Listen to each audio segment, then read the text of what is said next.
Disclaimer: this story contains mature themes intended for adult viewers. Viewer discretion is advised. The rain outside whispered softly against the window, its rhythm blending with the dim hum of the ceiling fan. I sat on the edge of the bed, my shoulders aching after a long day. "Han, can you please give me a massage?" I called out, my voice gentle, half drowsy. The room was half lit by the warm glow of a bedside lamp, painting soft shadows on the walls. I heard the door open behind me, slow and careful. The mattress dipped slightly as someone sat down. Without looking, I smiled faintly, thinking it was my husband, the familiar weight, the warmth of presence. "You came fast," I murmured, closing my eyes. Then came the touch, warm, steady hands resting gently on my shoulders. I shivered, a soft breath escaping me. His fingers pressed into my skin, slow and unsure at first, then firmer, tracing circles that sent a strange, unfamiliar flutter through my chest. My heartbeat quickened. Something in the air changed, heavier, warmer. I tilted my head slightly, letting out a quiet sigh. "That feels nice," I whispered, unaware of the silence that lingered behind me, a silence that wasn't my husband's usual chuckle or teasing words. Instead, it was still, almost nervous. The hands paused, then continued lower, tracing the curve of my back. The scent of rain mixed with something different, faint cologne, sharper, not the one my husband wore. My lashes fluttered open in confusion. "Did you change your perfume?" I asked softly, half smiling, trying to tease. No answer. Just another deep, steady breath from behind. My heart skipped. For a brief second, I felt heat rush through me, part comfort, part curiosity. I reached to pull the blanket away, ready to relax more fully. "Let me take this off, it's too hot tonight."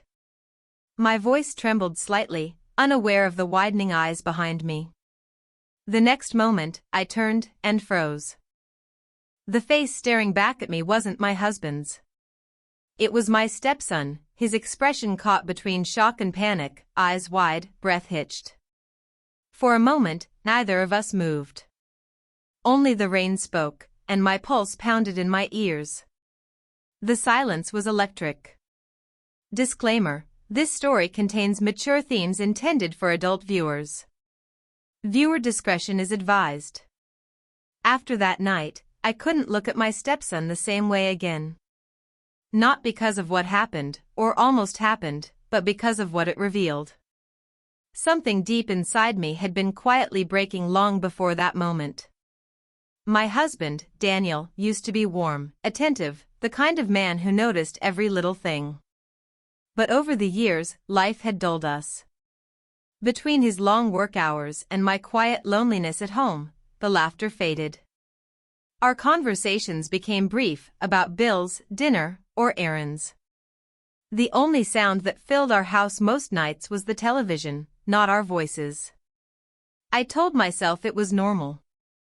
That every marriage goes through this. But some nights, when I'd reach for him in bed and feel only cold sheets, I couldn't help but wonder, had we stopped being lovers and become just roommates? When Ethan, my stepson, moved back home for his final year of college, the house suddenly felt alive again.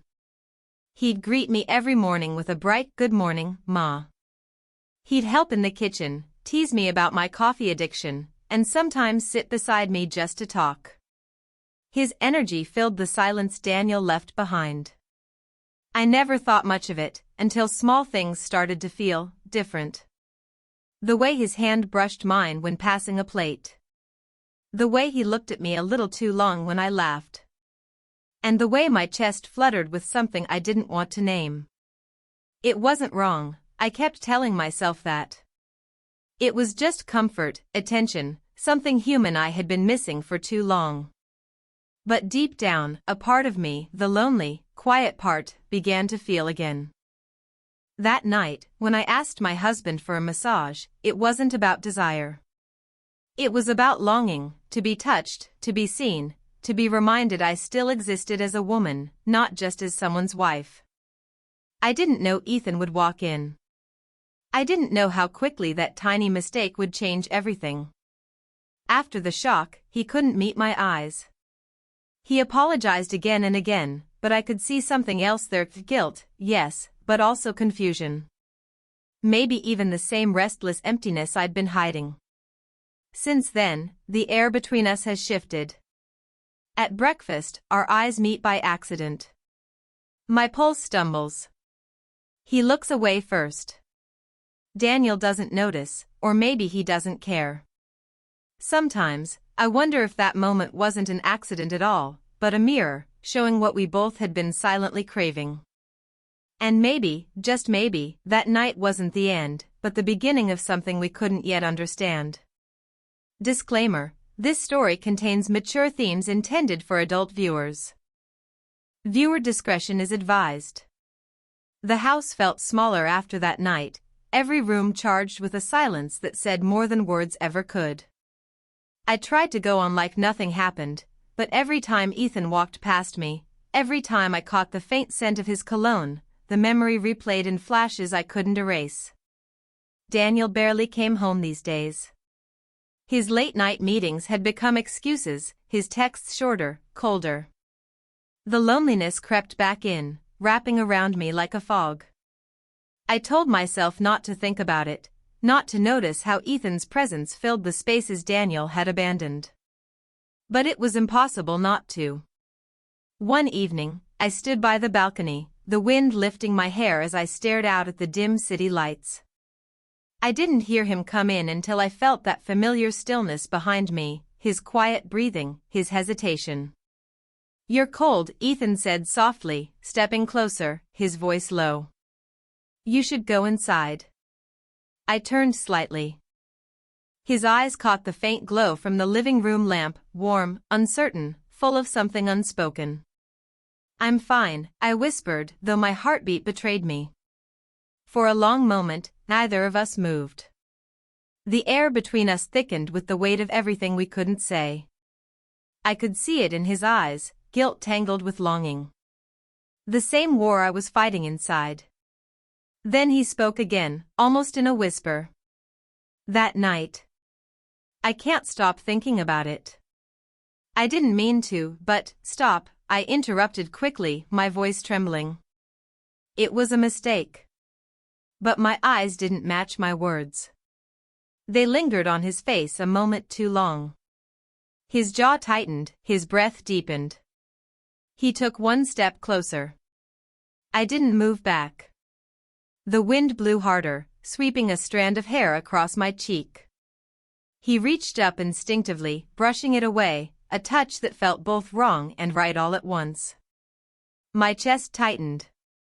The world seemed to shrink until there was only him, his breath, and the pounding of my heart. We stood there, suspended between what we wanted and what we shouldn't.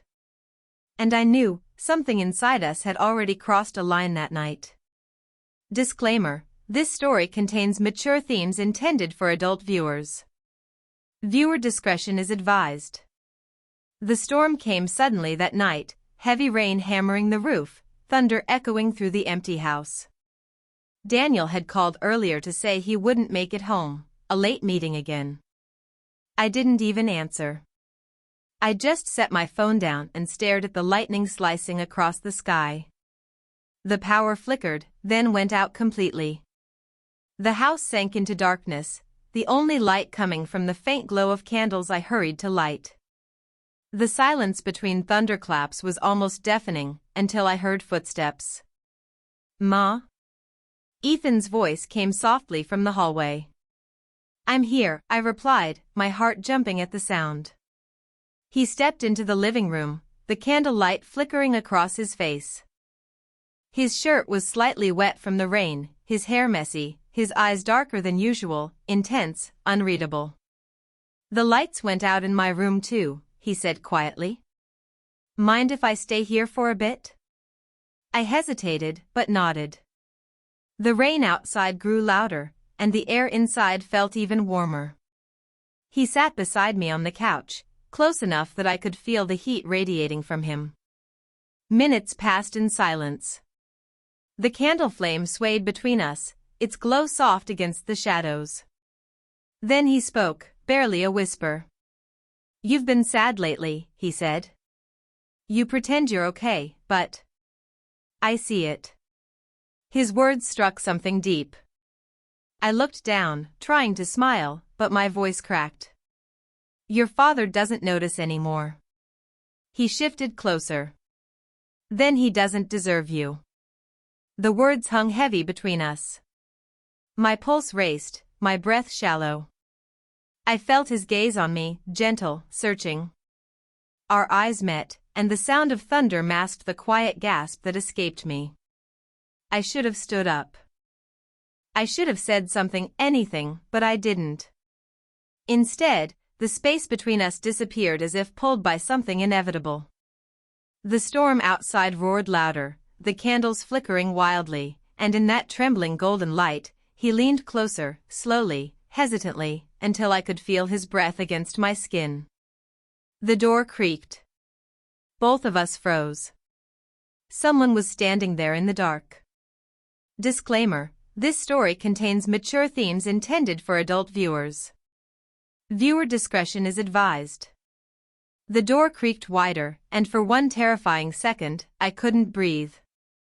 The candle flame wavered between us, shadows dancing wildly across the walls. Ethan's eyes darted toward the doorway, his chest rising and falling fast, while I froze, my heart thundering louder than the storm outside. Then came the voice I dreaded. "Am I interrupting something?" Daniel's tone was calm, too calm, the kind that comes before a storm even worse than the one outside. I turned instantly, guilt flooding my face though nothing had truly happened. "Daniel, I didn't hear you come in." "The lights, the storm," my words stumbled out, trembling. He stepped inside, rain dripping from his coat, his gaze cutting from me to Ethan. "The power's out, but I see the candles are keeping you comfortable." His eyes narrowed. "Both of you." Ethan stood up, his voice steady but low. "It's not what you think." Daniel laughed, a sharp, bitter sound that sent chills through me. "Really?" "Because what I think is that I've been working late every night to hold this family together, and this is what happens behind my back." The words struck like lightning. My hands shook. "Daniel, stop it. You haven't been here. You haven't looked at me in months." I didn't mean to shout, but the truth burst out of me before I could stop it. The silence that followed was deafening. Ethan clenched his fists. "She's been alone, and you didn't even see it. Stay out of this."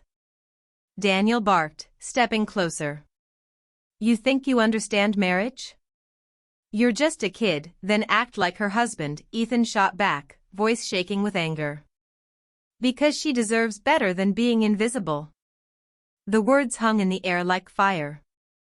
Daniel froze, his jaw tight, his eyes burning with something between rage and realization. I stepped between them, tears in my eyes, voice breaking. "Stop. Please. Both of you." The storm outside cracked again, a flash of white light filling the room. For a moment, everything was illuminated, Daniel's pain, Ethan's defiance, my own confusion reflected in both their faces. Then Daniel's voice softened, almost broken. "So, is this how it ends? My own son?" Ethan stepped back, guilt flooding his expression. "I never meant for this to happen." I looked at both of them, the man I had once loved and the boy who had unknowingly stepped into the emptiness he left behind. No one spoke after that. Only the sound of rain filled the silence. Disclaimer: this story contains mature themes intended for adult viewers. Viewer discretion is advised.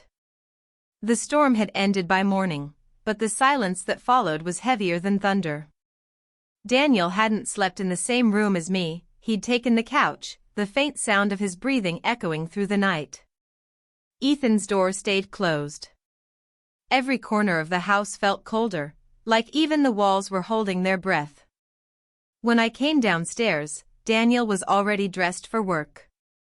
His expression was blank, unreadable, the calm after the hurricane. "We need to talk," he said simply. I nodded, my voice small. "I know." He stood by the table, hands clenched. "Do you love him?" The question hit like a knife. I looked down, struggling for words that didn't exist. "No," I whispered. I felt alone. You were gone all the time. I didn't mean for things to stop." His tone cracked for the first time, pain seeping through. "Do you think loneliness gives you the right to destroy everything?" Tears burned in my eyes. "Daniel," I tried. "I waited for you to come back, not from work, but from whatever distance grew between us. I just stopped feeling like I mattered." He looked away, his jaw tightening, and for the first time in years, I saw the man I used to love, exhausted, broken, human. "You should have told me," he said quietly. "Not him." Before I could answer, a voice came from behind us. "It's my fault." Ethan stood in the doorway, his eyes rimmed red, his voice trembling. "She didn't do anything wrong. I crossed the line. I shouldn't have stayed that night. I'll move out today."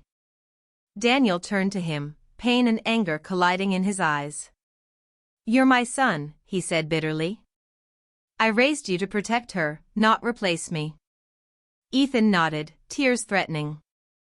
"I know. And I'll never forgive myself for what I did." The air was thick with emotion, three people caught between guilt, loss, and love that had gone too far. When Ethan walked past me toward the door, I caught his hand for just a moment. No words, just a touch, a silent goodbye filled with everything we couldn't say. Daniel watched, his expression softening, not in forgiveness, but in understanding. "Maybe this is what we needed," he said quietly. "To see what we almost lost." He turned toward the window, the rain starting again in soft drizzles. "We can't go back, but maybe we can start over." I didn't know if he meant us, or all of us. But as the storm outside faded into light, I knew one thing for sure, something had changed forever. Disclaimer: this story contains mature themes intended for adult viewers. Viewer discretion is advised. Weeks passed since that night, weeks filled with silence, distance, and reflection. The house no longer echoed with anger or guilt, but with the quiet sounds of healing.